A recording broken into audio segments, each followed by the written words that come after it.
about you? It is tense. We should start corralling people. Yes. Okay. Everyone see me? Yep, you're visible. Good deal.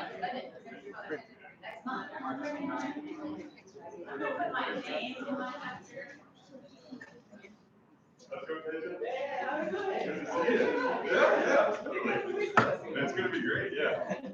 Your computer's not gonna like fall asleep, right? I don't think so.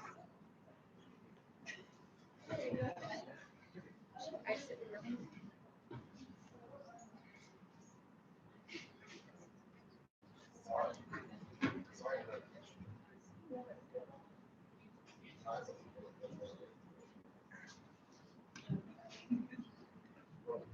I'm changing some settings. You'll have to change it back later.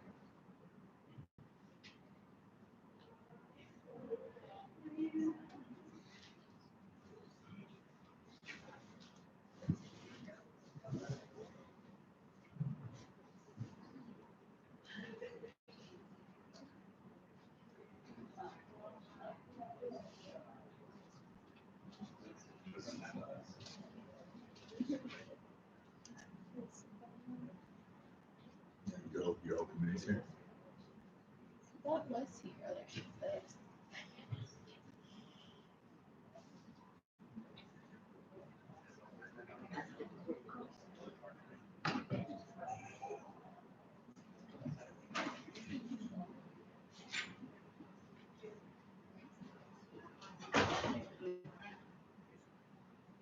Hello, everybody. Thank you for coming today to assist at Kendall dissertation defense. So I've been knowing Kendall for almost 12 years, like 11 years and a half, more than I've known my wife. So I think I met like maybe a few weeks after I came to the US. So she was an undergrad at Boston University while I was a PhD student. And so she was an undergrad and she had double major, I mean the classic earth science, but actually even religion studies. So kind of a disparate view. And she did a project with me as an undergrad. So we started doing research together pretty early.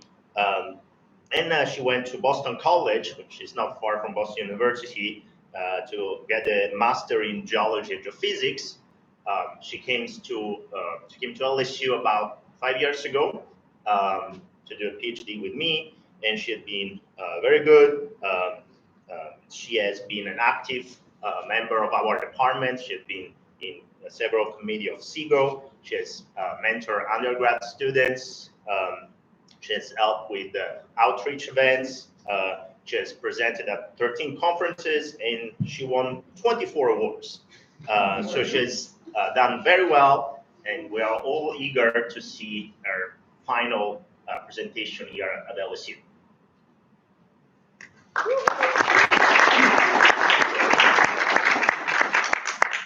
Thanks, Julio. Thank you all for coming here this morning. It's very nice to see the support. So today I'm going to be talking about the ecogeomorphic evolution of muddy coastlines. And before I get started, I want to mention all of these funding sources that help support my research over the last 4.5 years. So the main system that I'm going to be talking about today are marshes. So a lot of you in the room are familiar, but this is what a marsh looks like if you don't know what I'm talking about. So basically it's this vegetated platform with all of these lovely grasses on these. This is called Spartina alterniflora. And then in front of that is a mud flat covered in water. So it's about 1 meter depth. And these systems are very, very important globally for a lot of different reasons. So first off, how distributed are marshes? Well, this is a map of marsh distribution over the world. All of those red dots are marshes. You'll notice around the tropics you don't see very much. That's because mangroves tend to thrive there instead of marsh ecosystems. And these systems provide tons of benefits for people all over the world, including, well, also for plants and animals. So they give habitat for important fish and birds. They're also very important for people who like to go fishing, boating, and hunting. So they provide a lot of recreational resources. They're also important in cultures worldwide and are used as a cultural resource. They have the potential to store a lot of carbon, which can be very important in our regime of climate change right now. They also can sort of serve as a sponge, and as nutrients and pollutants come towards the coastline, marsh systems can help absorb some of that and reduce the effect in the coastal waters. And they also help provide protection from waves and storm surge. So you can see that these systems are very, very important economically. They help protect our cities. They provide economic benefits in terms of the fisheries. And marshes worldwide are having some trouble. They're declining globally. We're losing our marshlands. And the place that this is most obvious is coastal Louisiana. So I'm going to show you a picture that you have all seen before, I guarantee it. So this is a map of land loss within Louisiana predicted for the next 50 years. So that red is all land loss. And there's a myriad of reasons why we are losing land, including sea level rise, subsidence, saltwater intrusion, canal building. The list goes on, which makes it very difficult to address these land loss problems because there's so many reasons that they're happening. On top of it, these marshes also provide very important resources to Louisiana. So the storm surge protection for the city of New Orleans is very important. The port of New Orleans supports a large portion of economic value for the entire country. So these marshes we really should care about. And you see this picture a lot. We talk a lot about the economics of land loss here in Louisiana. But before we get too much into the science, I also wanted to mention that there's a very important culture and people that live along the coastline. I've spent a lot of time reading about all of our coastal restoration plans here, and this little quote was buried in a caption in one of the figures. And I think it really points out that yes, there's a huge economic value to these coastal wetlands within Louisiana, but there's also people who really depend upon it. So keep them in mind as we walk through my dissertation research. So we have this big land loss problem, so what are we doing about it? The state of Louisiana has developed a big plan to address these problems, known as the Coastal Master Plan. So this is spending $50 billion over the next 50 years to implement a suite of different projects to protect our coast. The main two projects that I'm going to talk about today are marsh creation and sediment diversion projects. So marsh creation are these green blobs, and then the brown blobs are sediment diversion areas. I'll talk more about those in a second. And I'm going to be focusing on Barataria and Terrebonne basins. And these are the basins that have had the most rapid rate of land loss in the last about 100 years or so. Since 1930, Louisiana has lost the land the size of the state of Delaware. So this is not a small problem. We have quite a large problem going on here. Most of you are probably aware, but it's important to take a step back and think about that for a second. So those restoration plans, the main two that I want to talk about today are sediment diversions and marsh creation projects. The idea behind a sediment diversion is to use the power of the Mississippi River, use natural power to build new land. Basically, we cut a hole into the edge of the Mississippi River, engineered, of course, and monitored. But with that, allows the water, sediment, and nutrients to enter the marsh and hopefully build new land. Another tactic is using marsh creation projects, where this is literally dredging material, pumping it into a marsh area, and building a marsh within a few years. So these are two of the most common and most expensive projects outlined in the Coastal Master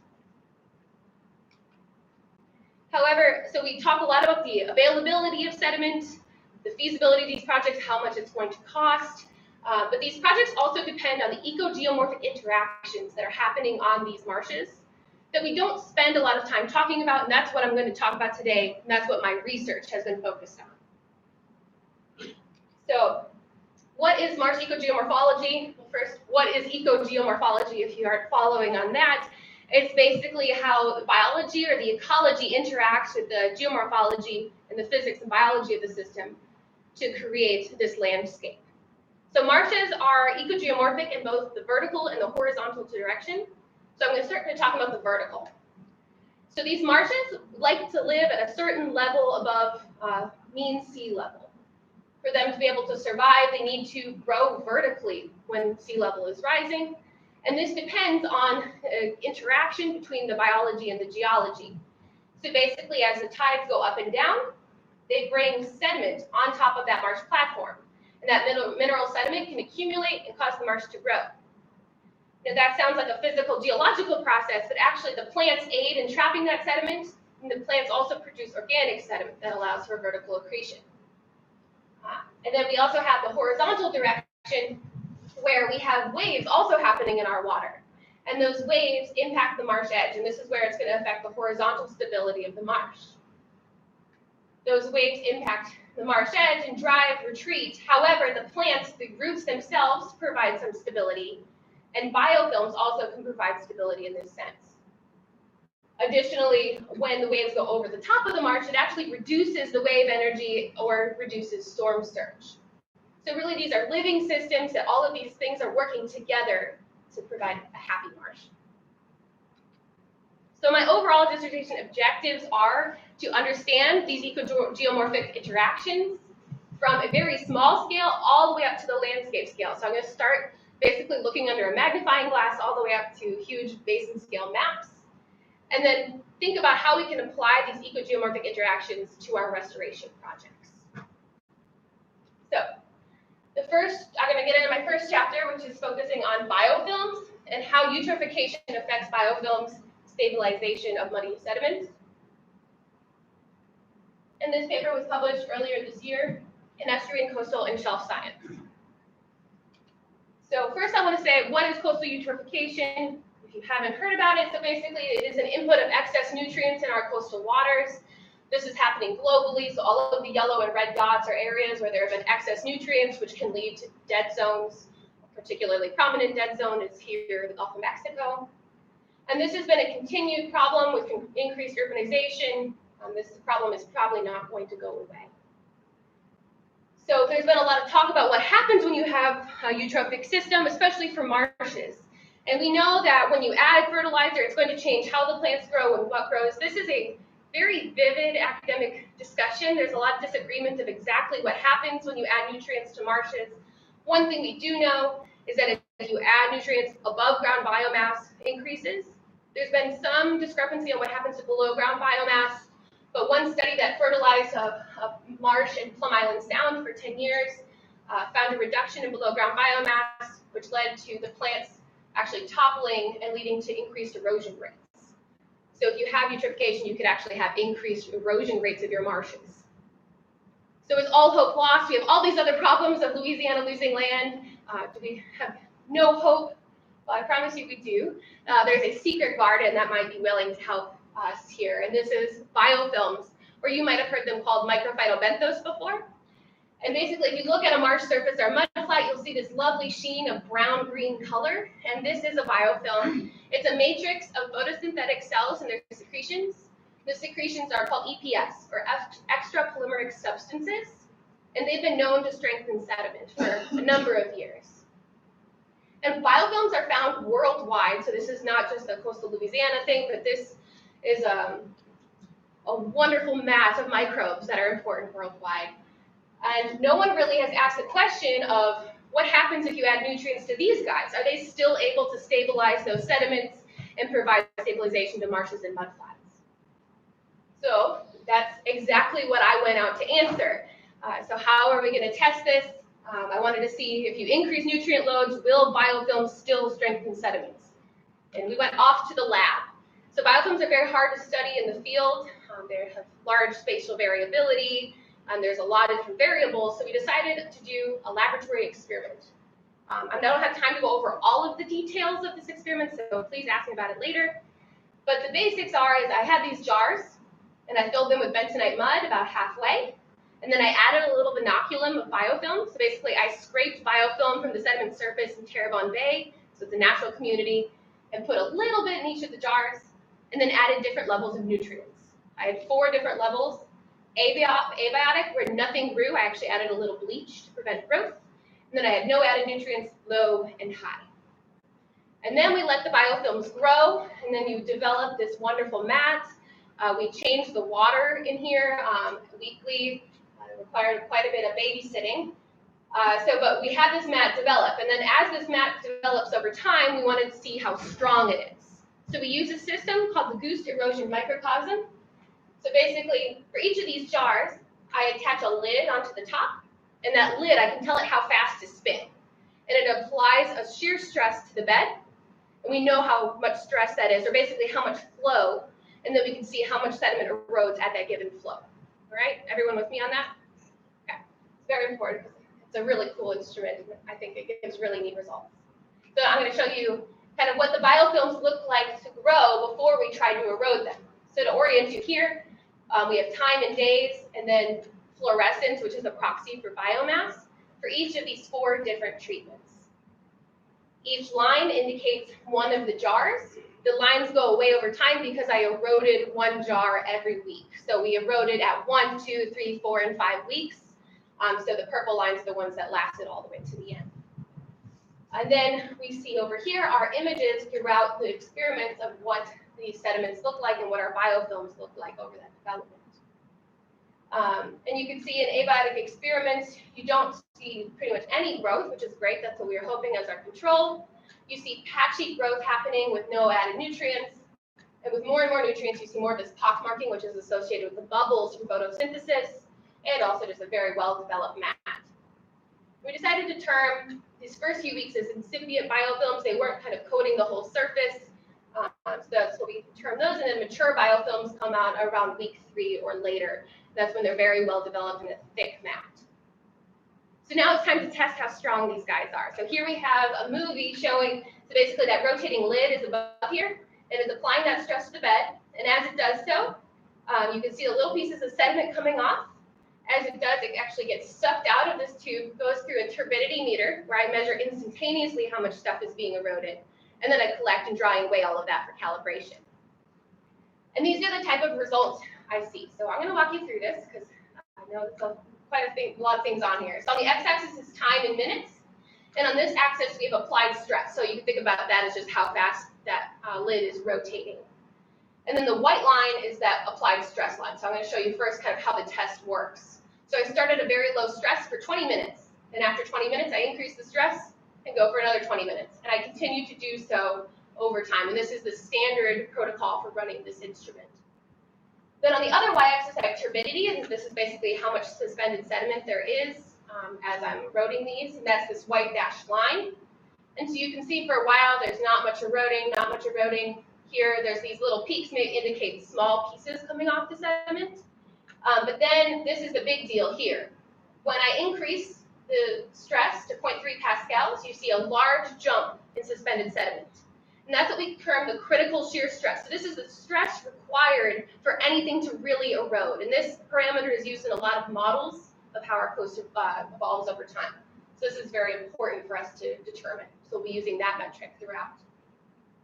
It decreases over time because basically as I increase in stress, it erodes the material that's available to be eroded at that given stress. And then as I suck it out, the suspended sediment concentration decreases. And so how do these stresses relate to what we see in the field? Does 0.6 pascals mean anything to anybody in this room? It means something to me, but probably very few. Jean does. But basically, so here we have, I did a probability distribution of the stresses out in Barataria Bay for different depths. So I have the shear stress on the x and probability on the y, and then the associated wind speeds to just kind of give you an idea of what the stress relates to. And you can see that almost all of the stresses happen below 0.45 pascals, and this kind of upper regime refers to gale force winds. So when we're talking about 0.6 pascals, we're talking about very strong winds, all right? So now we're going to get into the results. So here we have all of our abiotic experiments run for weeks 1 through 5. And so you can see in all of these, you see no erosion until about 0.3 pascals, and then you see that same kind of fingerprint we saw in the earlier plot. And you can see that that same pattern is quite similar between these graphs. So we're going to kind of say it remained constant through our experiments. When you add no nutrients, you see that first week looks very similar to the abiotic experiments. However, that's because no biofilm had really grown by that first week. As you have biofilm developing, you notice that the integral under this curve, the total amount of mass eroded decreases, and then that erosion eventually only happens later in our experiments, or basically at higher stresses. So the biofilms are stabilizing our sediments, even with no nutrients added. So this is just ambient nutrients in the water medium. And we actually do have data here, just nothing eroded for the entire duration. And so you kind of see a slight shift towards stronger sediments over time. With low nutrients, you see a very similar pattern, except for it becomes a little more exaggerated, that the erosion is happening later and later and later, and less erosion is happening. Meaning that by adding a little bit of nutrients, the biofilms are stabilizing our sediments potentially a little bit better. With high nutrients, we see the same sort of pattern, but by weeks 4 and 5, we're getting no erosion. I actually ran this test for about 6 hours and nothing eroded. So these are very strong sediments, and it's happening much more rapidly. So by 3 weeks, we're almost getting entire stabilization of that mat. Kind of see that change over time. And now, what did that erosion look like? I just like to show pictures of biofilms. I don't know about you, but I think they're beautiful. But so with the abiotic experiments, you get the erosion happening kind of all over that sediment surface. It's pretty even, no distinguishable pattern. But when you get to those higher nutrients, you actually get this peeling process. And that's kind of when you saw those spikes in those graphs, very spiky. That peeling is just that a little bit of the biofilm coming off, but then maybe nothing eroding underneath. So we also get a change in how things are eroding, not just how much. We want to kind of look at this in a different phase space. So here on the x-axis, we have time in weeks. So we have total mass eroded and critical shear stress. So that's like the stress required to erode things. And then the red dots are the abiotic experiments, and all of the other are the ones with nutrient treatment or allowing biofilm to grow. And you can see here an incipient biofilm. There's not necessarily a lot of difference between the abiotic experiments and those with biofilms, especially during week 1. But as we go over to the mature biofilms, basically nothing is eroding when there are biofilms present in weeks 3 through 5 with any nutrient treatment. And the critical shear stress has gone up to 0.5, 4, 5, 0.6, or even not eroding in those later weeks. So it's pretty clear that biofilms are able to stabilize our sediments, and that it might be happening faster when you have more nutrients available to these biofilms. And how does this relate to the field conditions? Let's just remind ourselves here, this is the same distribution plot you saw before. And you can see that the vast majority of the stresses are beneath 0.2 pascals, which means abiotic sediments aren't going to erode. So biofilms won't really make a difference in that regime. With stresses up to 0.45 pascals, those incipient biofilms, so only a little bit of growth will be able to stabilize our sediments. So this means biofilms are playing a big role really quickly. And then up in this upper regime, so only less than 5% of stresses for any of these depths tend to be greater than 0.45 pascals. Mature biofilms are able to stabilize those sediments. I have never tested to see if a hurricane would be able to tear apart these biofilms. I would guess yes, you might get different erosive processes. But ultimately, these biofilms are quite strong and able to stabilize sediments under almost all field conditions. And where does this matter? You take a look at a marsh and you see a lot of plants and you say, well, I think those guys are much more stabilizing than biofilms. That might be true, but biofilms can be very important in other areas of the marsh. For example, in areas of vegetation dieback. So this is from Terrebonne Basin. There was large areas of marsh die-off. This is a satellite image. And these areas were expected to be lost entirely. They were then subsequently colonized by biofilms, and they have fully recovered to a vegetated marsh at this point. So they could be very important in potentially stabilizing the sediment, giving time for spartina to grow there. This also means that they could be very important for sediment diversions and marsh creation projects, where the plants haven't had time to grow yet, but biofilms could.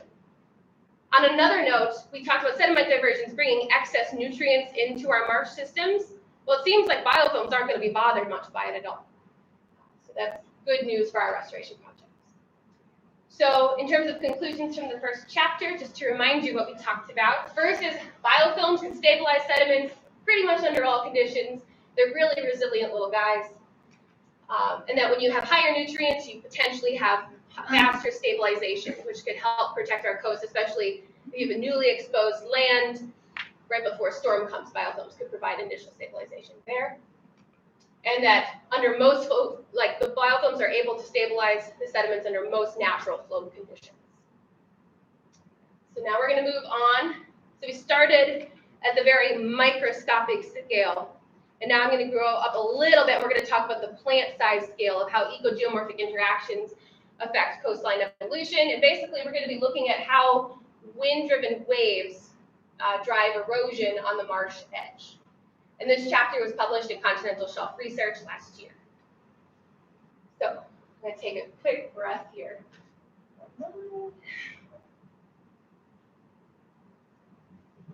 All right. So now you've been sitting there for a while, and I get really excited about my biofilms, which not everyone does. So I'm going to start out now telling you a little story to introduce my second chapter. So we have kind of a tale of two different marshes. So this marsh here erodes at about a ½ meter a year. It has fertile alterniflora along the marsh edge. And this marsh over here erodes at over a meter a year, and it also has fertile alterniflora along the edge.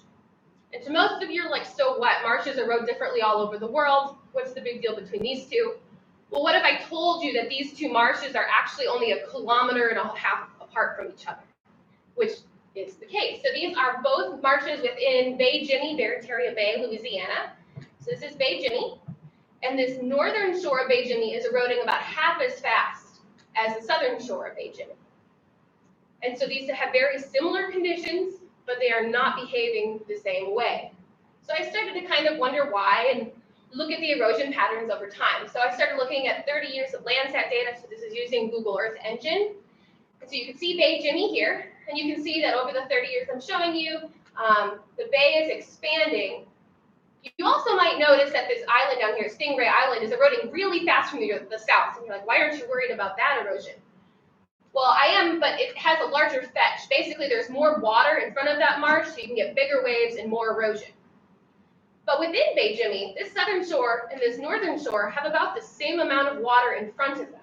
So shouldn't they be kind of eroding at the same rate? And well, maybe this is 30 years of data. Let's take a step back and see what it looks like over 140 years. So we use old maps. So to orient you on these plots, dark blue is land, light blue is water, and the yellow is land lost over the time period.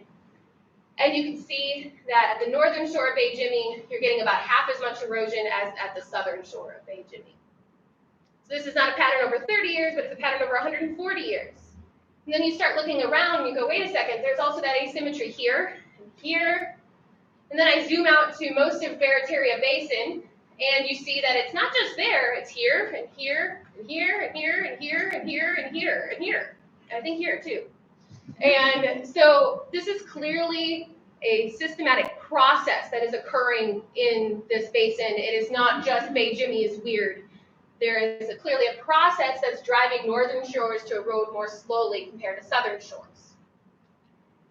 Well, you might think, well, what if the wind is different? Maybe there are stronger winds that come from the north and erode that southern shore. So we take a look at 30 years worth of wind data. And so this is the wind roads from Southwoods Pass. And you see, so most of you are familiar with Louisiana climate, but just to remind you if you aren't, during calm weather, winds tend to blow from the south at generally a little bit of a lower speed. But during cold front season, you get stronger winds coming from the north. However, if you kind of sum that whole bottom quadrant and this whole top quadrant, winds are pretty similar from the north and south. Doesn't seem to be enough to drive a twofold difference in erosion rates. And if you calculate the associated wave power with this, which is really the force driving erosion, you kind of see that there's, you sum those quadrants, it's about the same from the north and south. I didn't want to trust the 30 years of data, so I went out and collected data myself and looked at 1 year's worth of field data, and we see the same pattern. So ultimately, this is just summing these quadrants from the north and south. We actually see more wave energy coming from the south compared to the north, meaning that our northern shore should actually be eroding faster, which is not what we're seeing. So clearly, this does not explain what's going on. So what other processes might be going on? Well, Louisiana is pretty weird, and so I like to think about it in that context of what is weird about our marshes. Well, first off, they are microtidal, meaning that the tides only will go up and down at maximum about this much. But the water level can be controlled more by the wind. Anybody who goes out there knows you should really check those wind charts, otherwise you're going to be stuck on some mudflap, which I was only done once during my field work here. But basically, the idea behind this wind controlling the water level is that when you have winds blowing from the south, It pumps water into Barataria Bay from the Gulf of Mexico, increasing water levels everywhere. On the other hand, when you have wind blowing from the north, it pumps water out of the bay into the Gulf of Mexico, decreasing water levels everywhere. So is this true? Well, let's look at the 30 years of data again. And so here on the x-axis is wind direction, and the y-axis is water level. And you see with southerly winds that water level does tend to be higher, and this is exaggerated with higher wind speeds. On the other hand, when you have northerly winds, the water levels tend to be lower. With our own data, we also see the same pattern. So we are seeing this modulation of water level due to wind differences. And so why does this matter? So what if the water level and the wind are changing? How does that change our erosion of the marsh edge? Well, we have a few different ideas. So I started thinking, and well, the first one that came to mind was that when the water level is very high, a lot of those waves are going to go over the top of the marsh, and most of that energy is going to be dissipated and not drive retreat of the marsh edge. Well, so do we have data to support this? Our wave measurements show that yes, indeed, more of that wave energy is being put over the top of the marsh at the northern site, potentially leading to reduced erosion at that northern site. But then I was thinking, I don't think that explains the whole story. What happens when water level's low? Does that drive any differences that we might see as well? And so we went out and measured it, but basically the idea would be that when water levels are high, the winds are blowing from the south, so this is impacting that northern edge. The waves are going to hit the roots, which are pretty strong, or they're going to overshoot the marsh edge, and that's going to lead to less erosion. On the other hand, when water levels are low, winds blowing from the north, impacting that erodible southern shore, the waves are going to hit this erodible underbelly of the marsh and potentially drive increased rates of erosion. So are we really sure that the roots are strong? So this is data from Gene Turner showing soil strength with depth. And you can see in that root zone that you actually do have increased soil strength. I went out and measured it for myself, and you see the same pattern where the roots are providing strength. So we can kind of agree that underneath those roots, the soil is more erodible. And if we look at the wave distribution along this edge, so this is basically the percent of total wave power with elevation compared to our beautiful marsh. And at the northern side, more of that wave energy is distributed near the roots or over the top of the marsh. Whereas at the southern side, more of that energy is going beneath the root zone. If we break that out into percentages, the part that I really want you to focus on is this 63%.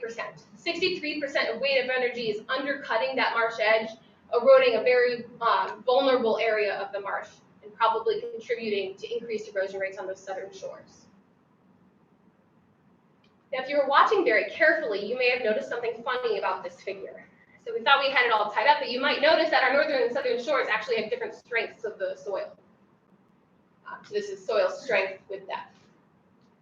And you think, okay, well then that means that maybe we have different plants at the two places, but no, they're the same plant species, so the marshes are behaving differently. Is this due to wind-driven water level changes? And I think I can give you an explanation that's yes. So we create a third hypothesis that explains this difference in strength between northern and southern shores. So then again, here we have the winds blowing from the south, impacting the north edge. We have the high water level, and the sediment is able to deposit on the marsh surface, right? The water level is high enough, can bring sediment and create vertical accretion. And this could potentially make the marshes a little stronger. They're higher in the reference frame. On the other hand, when the winds blow from the north, there could be a ton of sediment in the water, but it can't get on top of the marsh because the water level is so low. So you have less accretion, and maybe your marsh is a little weaker. Do we have any evidence for this? Well, we do. So we went out and measured the elevation of the marshes, and we find that there's about a 5 centimeter difference in marsh platform height between the northern and southern shore. So we think that water level really matters in these 3 different ways, and they're probably all interacting together to drive these asymmetry and erosion between northern and southern shores. So where the waves hit on the marsh edge, overshooting or undercutting, plus that difference in marsh elevation is leading to that asymmetry that we're observing. And so we see this in Bay Jimmy, and I wanted to see if this applied to the entirety of Barataria Bay, so I developed a numerical model to better see how this effect affected the morphology of Barataria. And so I'm going to walk you through the model. If you have questions about this, please talk to me later. But the basic gist of it is that I take a random wind from that wind time series I showed you. I calculate the associated wave power, and I make wave power proportional to erosion. This is pretty standard. And then I use a probabilistic erosion formulation to implement this in the model. And so this is what the model looks like. So that dark blue is land, light blue is water, and then each of these little cells is an eroding marsh cell over 140 years is how long I'm running this. And so each grid cell is 30 meters by 30 meters. And you can see, so this one, I don't adjust for that water level variation, and the northern and southern shores are eroding at about the same rate. So we're not reproducing that asymmetry. If we look at the final model results, so this is reality, this is the uniform erodibility model, so that model I just explained. And you can see that within Big Jimmy, we're not reproducing that asymmetry, or over here as well. We're not able to get the northern and southern shores to erode at different rates.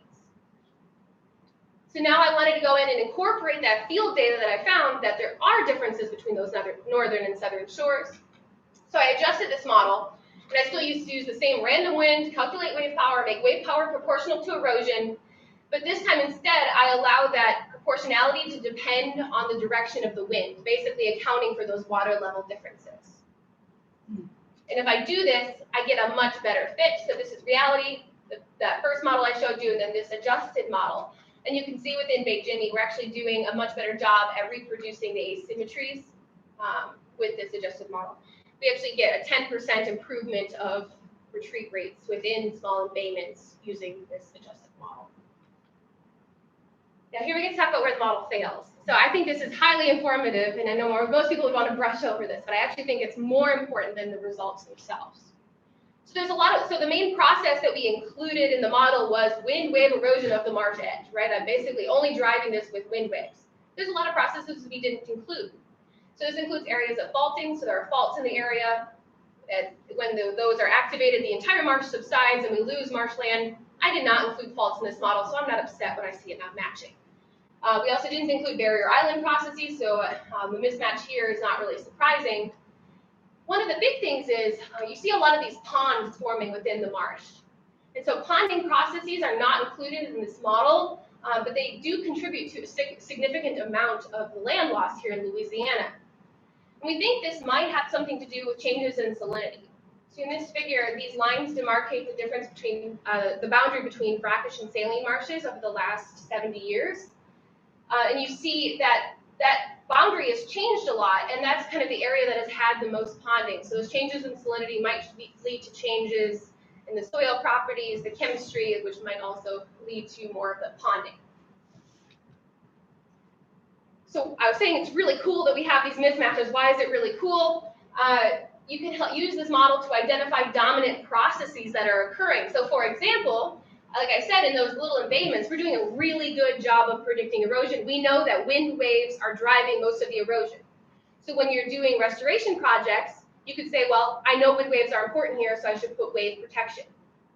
Whereas in areas with lots of ponding, it would be pointless to put any wind wave protection. And you could say that you might need a different restoration strategy in places that wind waves are not important. I didn't point out to you, red is where the model didn't erode and should have, and green is areas that the model eroded and shouldn't have, so land that is still there. I apologize for forgetting that. Another really cool part of this is you see those green areas. So I was saying that's places that the model said should be long gone but are still there in real life. If you take a look at Google Earth imagery, you find that almost all of those areas are sites of coastal restoration projects. So you can actually use this to identify how much land was saved from the restoration project, assign a value for the carbon or the habitat or any of those things we might be interested in, how much we are actually investing in these projects. So just to remind you of everything, in conclusion to this chapter, wind and water level are correlated here within Louisiana, and this drives differences in erosion through overshooting and undercutting of the marsh edge, as well as elevation differences. And overall, if we implement this difference, we are able to better reproduce marsh edge erosion over time. This brings me to my third chapter. So we're at the plant scale, now we're going to go to the landscape scale.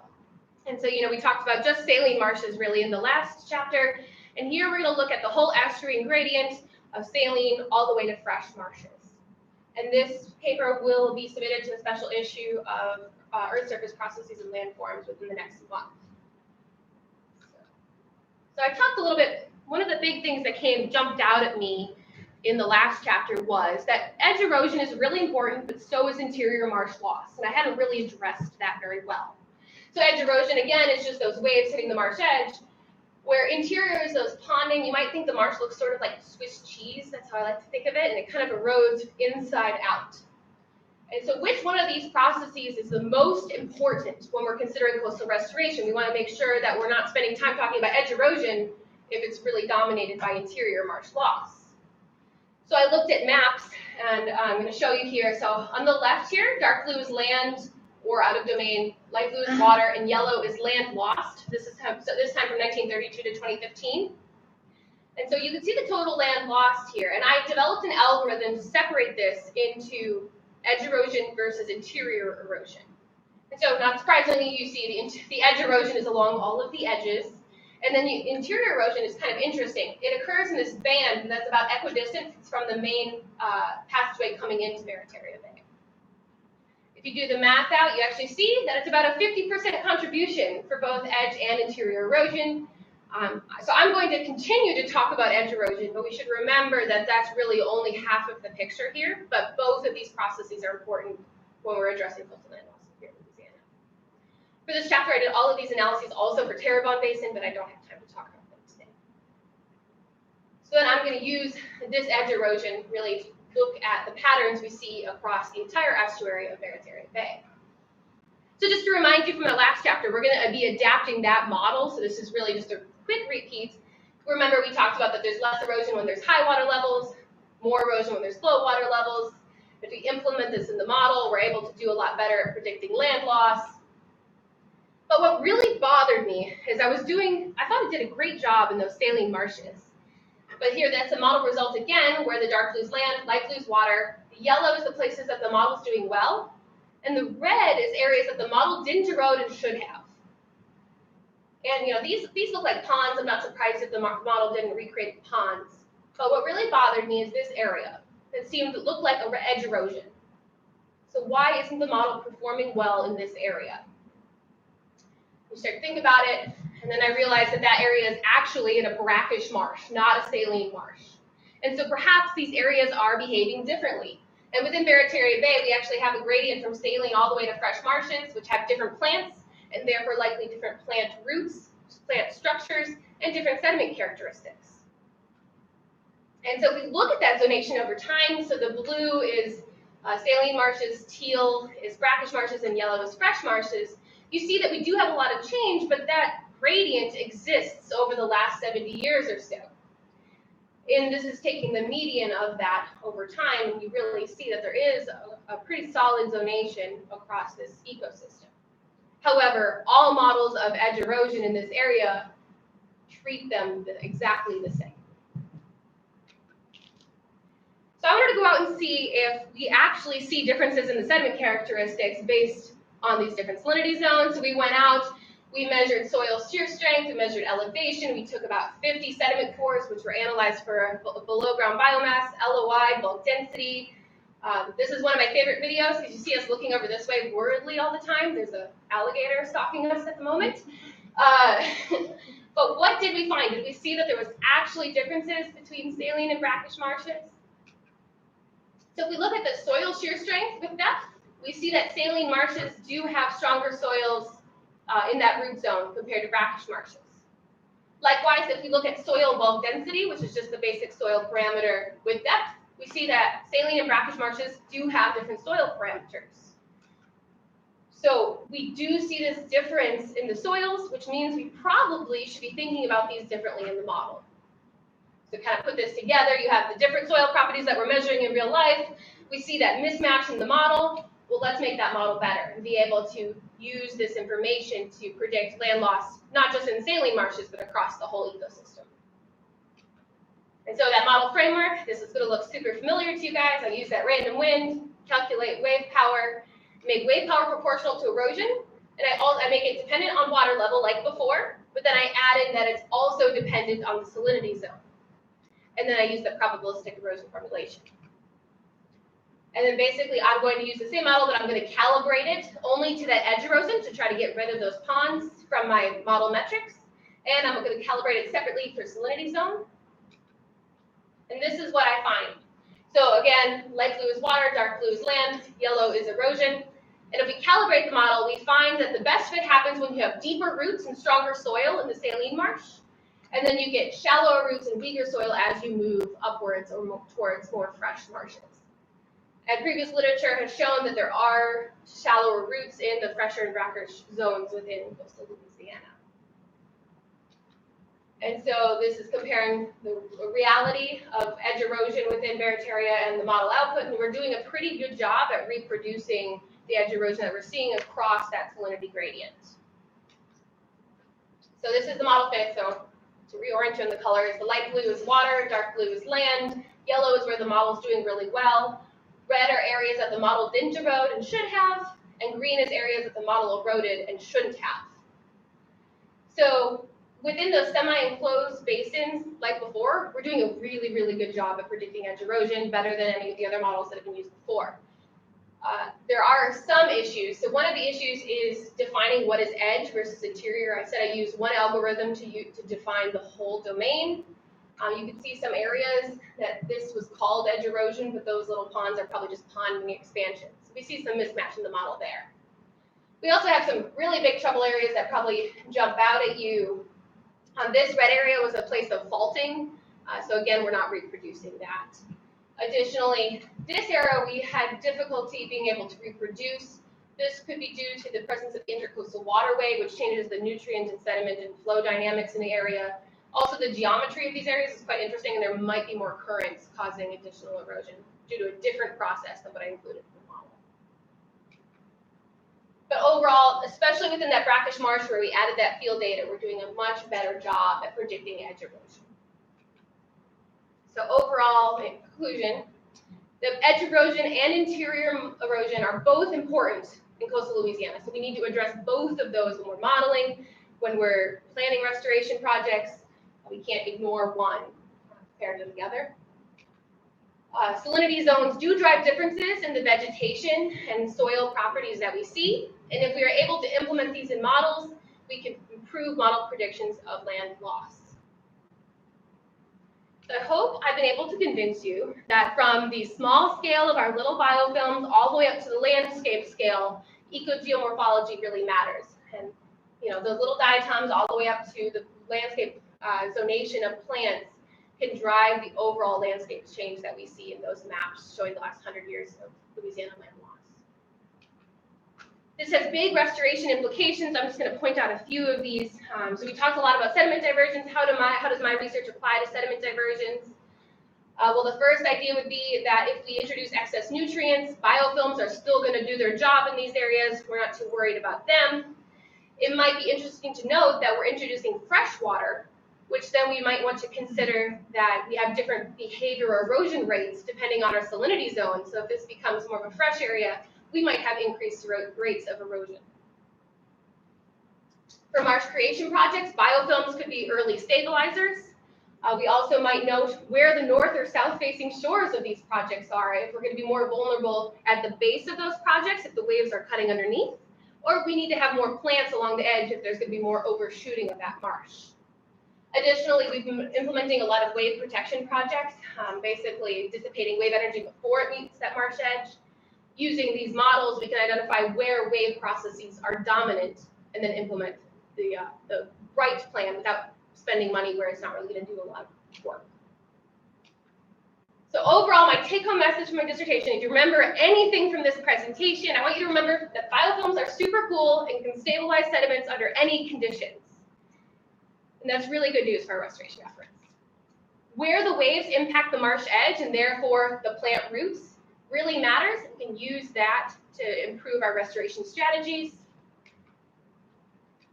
And we need to consider that across the salinity zone, those different plant and vegetation properties need to be incorporated into models so we can better look at the landscape as a whole rather than just individual sections.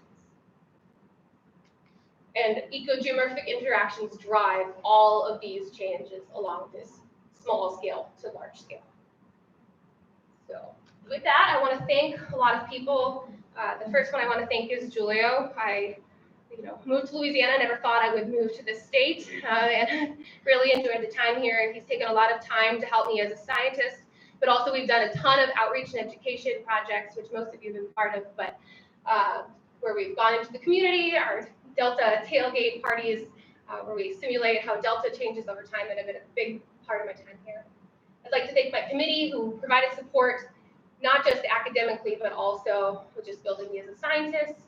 I'd like in particular to thank Tracy. Tracy provided a lot of the field equipment and taught me pretty much everything I needed to know about how to work in a marsh here. And we talked a lot about how plants interact with physics, which gave me a lot of these ideas. There are two undergrads that we have had. This is my lab group. They've all been very helpful, but there are two undergraduates I want to point out. They're both here today. Abby and Grayton both spent an immense amount of time and effort. Abby helped me taking care of those biofilms for like a year and a half. It's not an easy project, so she made a huge difference in this dissertation. And Grayton helped sort through hundreds and hundreds of pounds of mud to get a look at what's going on in the below ground biomass. So I'm really thankful to all of you, to all my friends, and to my family, my parents, my grandparents, my sister have been constant support.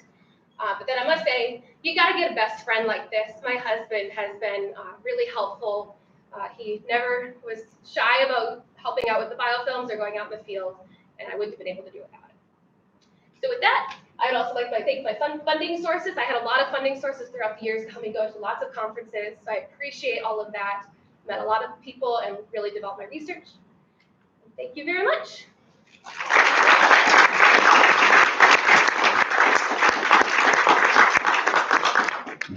Thank you, Kendall. So now we open the floor for questions. Jeff first. Sorry, that was great. So you showed the goose experiments, and you had the erodibility. You contextualized that for weight-driven bed stress. Could you put that into like a scale for the bed stress that would be caused by water coming out of diversions?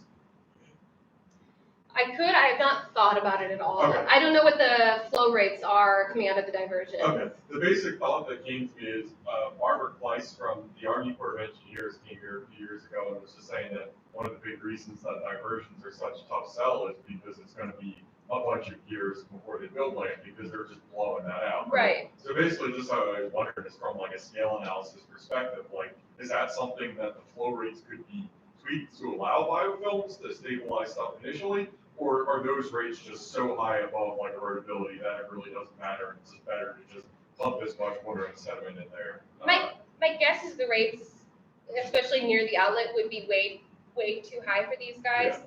They also are pretty temperamental, so they like to grow when you don't want them to grow. But getting them to develop in a place for restoration could be somewhat of a challenge. Yeah. So probably not like modulating that. Yeah. Okay. That's a good point, though. I hadn't thought that the flow rate was there. Yeah. So thanks. Thank Answer? So I was thinking about your favorite chapter, vacuum. So you tried to connect the two different kind of stress, right? One wind driven, another by a centrifugal force. Panels that's creating a centrifugal force that creates some stress. Whereas reality, when you have a wind, it's more in the perpendicular direction to your plane on the sun. Whereas in your experiment, you're creating it, your current is just parallel to the sun. Does that matter in real life? So I'm using the applied, like the shear stress, so that horizontal component of the stress that's being applied to the bed, and this instrument has been used to is basically calibrated to get at that type of stress. So it's basically, I mean, when you have the wind waves, you still have those orbital happening, and it's basically that horizontal component of the orbital velocity that's applying that shear stress. So I think they're comparable. Because I remember there's some papers use that which move away from this experiment of big cubes was at least visible. So there's a lot of different ideas about what types of flumes you can use. And so one thing about there's a few good things about the goose. First off, they're small, so that helps with biofilms because they're so hard to grow that you have only these little guys to worry about. It doesn't have paddles, which some of the ones that are more problematic have paddles. This is just a flat disc that rotates, which eliminates some of that issue. There is some concern that the flow is not necessarily uniform along the bottom, which is actually why we apply a pin to the center. There's increased stress in the center of those goose chambers, So we apply a pin to cover that area so we don't have increased erosion rates where there's actually higher stress. Those big instruments are very cool, and I would love to use one to try a similar experiment. They work really, really well in the field, applying them on mud flats. But I think these are a very good proxy that you're able to do these different treatments. It would be very difficult to scale this up to that level. But they do definitely have their benefits. Grace? Yeah, great talk. So coming from a microbiology background, I'm wondering if all of those biofilms, they all look the same. I'm wondering if they could be different biofilms and if maybe some perform better than others. So my question is, do all biofilms look the same and did they all perform pretty equally? That's a great question. So we started they were mostly diatom-based biofilms, what we collected. And so we did look under the scope and kind of qualitatively looked at, we mostly saw diatoms. In some of the experiments, you may have seen in some of those pictures that there were some green areas. And so we did have cyanobacteria development in some of these. So the community definitely did shift. We did not quantify that throughout the experiments. The thing with the erosion test, that if you take any invasive samples, you're going to screw up your erosion test. So it's kind of double-edged sword there, and you can only do one, not both. But we didn't really see a change in the pattern overall. They were still strengthening the sediments. One of the weaknesses of those experiments is that we were only able to apply 0.6 pascals of shear stress. That's the maximum of the instrument. And I wonder if we would see a difference between those communities potentially at higher stresses. So that'd be something I'd be interested in looking at in the future. That was great. I feel like I learned a lot, so thank you. So I think one take-home message for me is the topic of trade-offs and what sediment diversions and river diversions do for coastal restoration. So in your perspective, given the benefit to biofilms or the potential effect on transforming into brackish marsh, what do you think would be more beneficial for this day?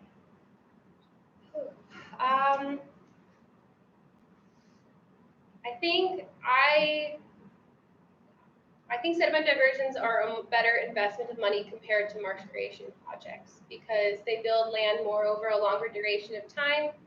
You have to build one initial infrastructure. All of these are going to have problems, but I think it's mostly that the money to me and the duration. So most of the marsh creation projects are only projected to last 50 years. That's what they hope to get out of them. And I don't really think that's what they plan for these sediment diversions, that hopefully the power of the river is kind of able to keep up. So I guess I would look at it in terms of those sort of trade-offs, that you might have some plant problems, but maybe some plants have been shown to be able to adapt to different environments, and maybe you will end up getting stronger plants in those areas or different types of plants that are able to stabilize the sediment. I don't think we really know for sure what will happen. But between those two projects, I think the wise investment might be the sediment diversions. Wanda? I know that in your chapter 3, you have some mismatch between the model and the real and real conditions, especially in the west and east side. So you have an idea about what is happening? Yeah, so yeah, especially like within those channels, the western, like those elongated areas, the west and east sides tend to be problematic. A lot of those areas tend to be fresh marshes, which we don't have data for. I didn't actually go out and sample fresh marshes. So it might be that there is a difference in vegetation type that we're not able to capture, or a difference in the soil properties in fresh marshes that is leading to just massive erosion that doesn't require much stress. That would be my best guess of what's going on in those areas. Yeah. I'm a little curious about how you publish shears. In the first chapter? Yes. Not the boost, but you have a diagram. Here's the different data sets. Oh, the distribution. So I only used just one depth to calculate the wind. So I just used shear stress. I actually calculated that for 0.5, 1 meter, and 1.5 meters. That's where those 3 lines you see. And then the associated wind is actually only for 1 meter depth, just so it was a little bit more clear to read. The reason why I asked this question is that I did some observation in America, they much a little deeper than it seems like usually the shear stress can reach to about 5 or even 6 pascals, so it's much higher than what you're experiencing. Yeah, I noticed that in your talk, and so this is all. So it's all calculated from a wind time series. So it wasn't actually measurements, the yours were actually measurements. And then secondarily, I think I'm dealing with shallower water than you, so I think that's where some of this is coming from. Curious about, I think your model pretty into southern part of the day, but don't have any data over part of the day, which is a reserve over the Quebec side, which is you have over that of your net, how much you model provide to research about Yeah, that's kind of fitting into that. Like, I'm not sure how well the model is doing in the fresh areas. And then, like, that might require some additional looking at what's going on in those regions because we don't have as good as a match there. You're right.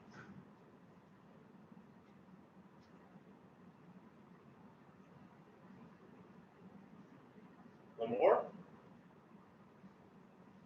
Okay. Well, thank you, guys.